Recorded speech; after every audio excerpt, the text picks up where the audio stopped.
Ya, bismillahirrahmanirrahim. Assalamualaikum warahmatullahi wabarakatuh. Waalaikumsalam.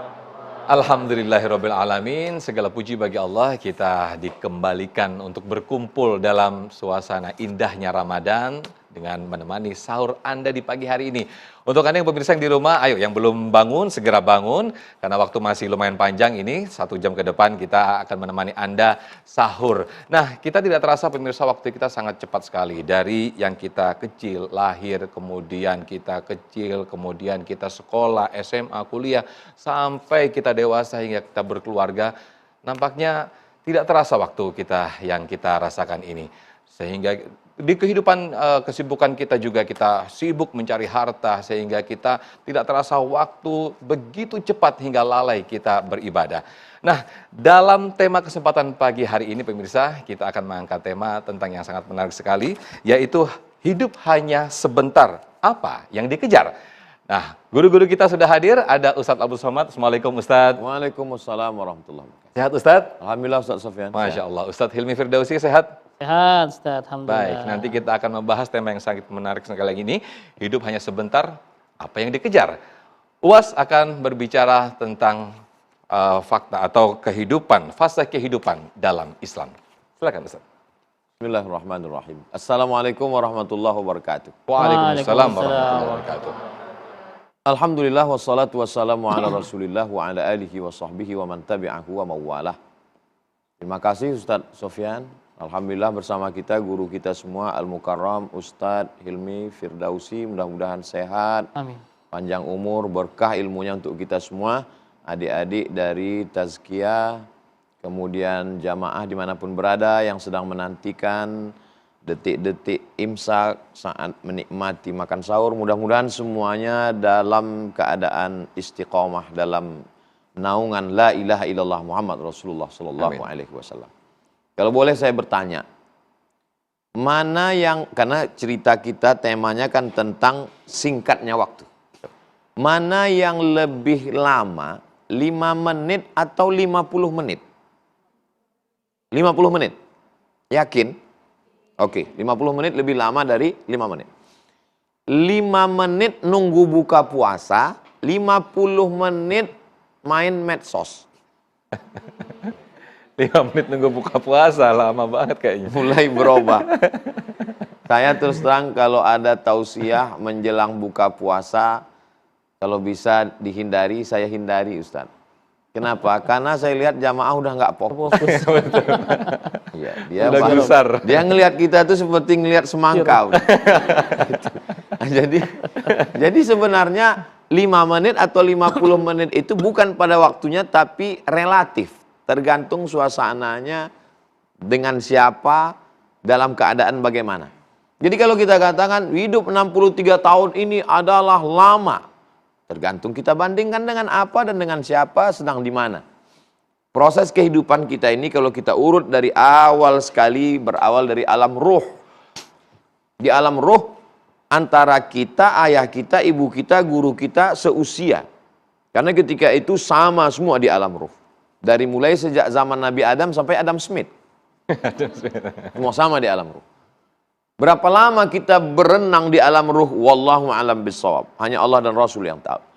Lalu kemudian dari alam ruh masuk ke alam rahim. 9 bulan 10 hari. Itu sekarang. Karena dokter-dokter kalau udah 9 bulan 10 hari lewat langsung. Nggak bisa melahirkan, sesar. Kalau zaman dulu nggak ada alatnya, jadi nunggu. Makanya ada yang hamil tuh sampai 2 tahun zaman dulu. Begitu lahir, bisa makan semur jengkol. 9 bulan 10 hari. Lalu kemudian setelah itu masuk ke alam yang ketiga, inilah dia sekarang. Kata Nabi SAW, umur umatku itu baina sittin wa sab'in, 60, 70. Beda dengan nabi-nabi sebelumnya. Misalnya dengan Nabi Nuh alaihissalam, 950 tahun. Bayangkan itu kalau 950 tahun, berapa kali ganti KTP? Tapi umur kita ini hanya 63 tahun. Itu pun kalau ikut Nabi Muhammad SAW. Nabi sangat sehat sekali.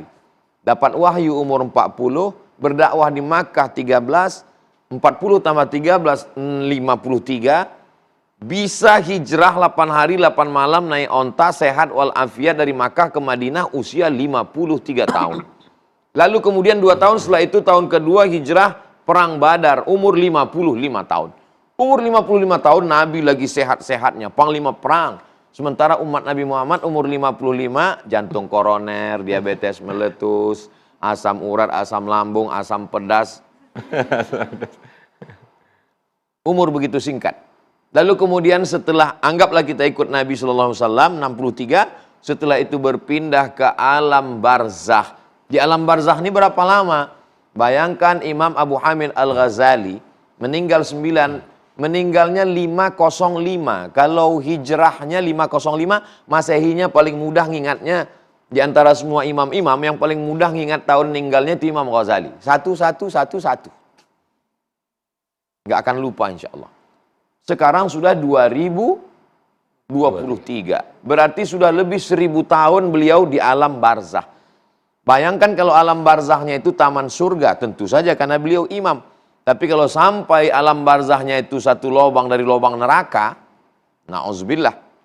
Lalu kemudian setelah ditiupkan sangkakala, barulah kita berpindah ke alam akhirat. Khamsina alfa sanatin mimma ta'uddun. Ada kalanya 50.000 tahun, 1000 tahun, 50.000 tahun. Kalau dihitung seharinya dengan hari kita. Jadi waktu kita yang tersisa ini amat sangat singkat. Makanya Nabi mengatakan dunia ini karakibin istazalla tahta syajaratin. Ini dalam perjalanan panjang, gurun pasir terbentang luas, panas terik.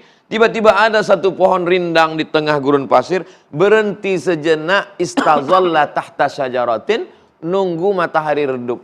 Begitu matahari redup, summa roha wa tarakaha. Lalu dia pun berlalu dan meninggalkan pohon rindang ini. Itulah hidup. Jadi adik-adik nanti kalau kebetulan kelihatan ada pohon rindang, jangan lupa berhenti di situ, hidupkan handphone. Hai guys, beginilah hidup. Tahukah kamu apa hidup itu? Istazalla tahta syajaratin, menunggu sejenak sampai akhirnya matahari condong, redup dan kita pun akan berlalu. Tidak lama.